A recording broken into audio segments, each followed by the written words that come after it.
একটা মেয়ে প্রকৃতপক্ষে বিয়ের আগে কোনো কিছুই শিখতে পারে না, বিয়ের আগে কোনো কিছুই জানতে পারে না।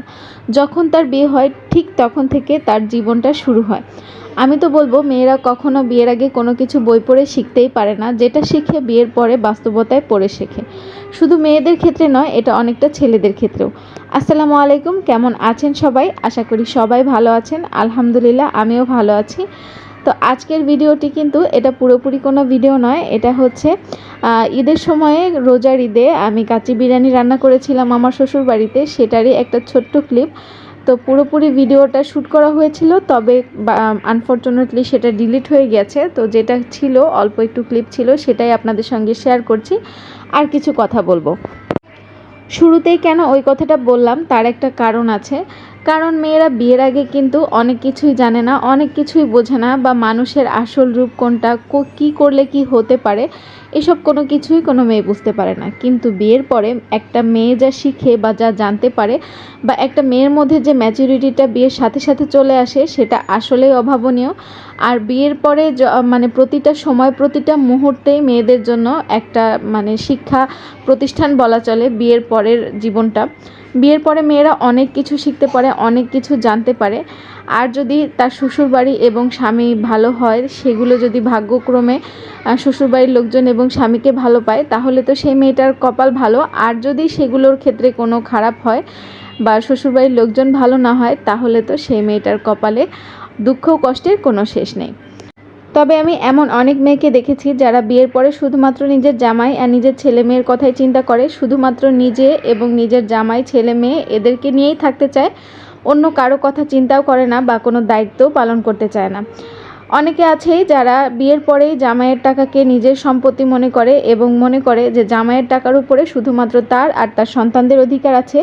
জামাইয়ের বাবা মা ভাই বোন এদের কারো কোনো অধিকার নেই, এদের কাউকে জামাই কিছু দিতেও পারবে না, এদের কারো পিছনে কোনো খরচও করতে পারবে না, এবং এইটা নিয়ে অনেক বেশি অশান্তি শুরু করে। আর এইসব মানুষজন কখনোই কারো পাতে ভাত দিতে চায় না, মানে আত্মীয় স্বজন মেহমান এরা কখনোই সহ্য করতে পারে না। আত্মীয় স্বজনকে খাওয়ানো দেখলে এদের যেন গা জ্বলে পুড়ে একদম ছারখার হয়ে যায়। এরা চায় পুরা দুনিয়ার খাবার এরা শুধু একারাই খাবে, মানে শুধু জামাই ছেলে মেয়েই খাবে, অন্য কাউকেই এরা খাওয়াতে চায় না, অন্য কারো পাতে ভাত দিতে চায় না। তো এই টাইপের মেয়ে মানুষ অনেকেই আছে যারা হচ্ছে এই টাইপের কাজকর্ম করে। তো এরা কিন্তু সাংসারিক জীবনে হয়তোবা নিজেকে অনেক জয়ী মনে করলেও এরা কিন্তু আল্লাহর কাছে একটা সময় দায়ী থেকেই যাবে, এবং একটা সময় আছে যে এরাও কিন্তু এরকম পর্যায়ে পড়বে বা এরকম পরিস্থিতির শিকার হতেও পারে। তো নিজের ছেলে মেয়েকে ভালো শিক্ষা দেওয়ার জন্য আমি মনে করি প্রতিটা মা, প্রতিটা মেয়ের এরকম হওয়া উচিত নয়। প্রত্যেকটা মেয়েরই স্বার্থপর হওয়া উচিত, এবং সাংসারিক বিষয়গুলোতে আত্মীয় স্বজন মেহমান এদেরকে আপ্যায়ন করা উচিত, এবং এদেরকে খাওয়ানোর বেলায় কখনোই কৃপণতা করা উচিত না, এবং এদেরকে খাওয়ানোতে কখনোই অখুশি হওয়া উচিত না। আর প্রতিটা সন্তানেরই ইনকামের উপরেই বাবা মা ভাই বোন সবারই কিন্তু একটা অধিকার রয়েছে। ঠিক আছে, জামাই টাকার উপরে স্বামী, স্ত্রী এবং ছেলে মেয়ের অধিকার সব থেকে বেশি।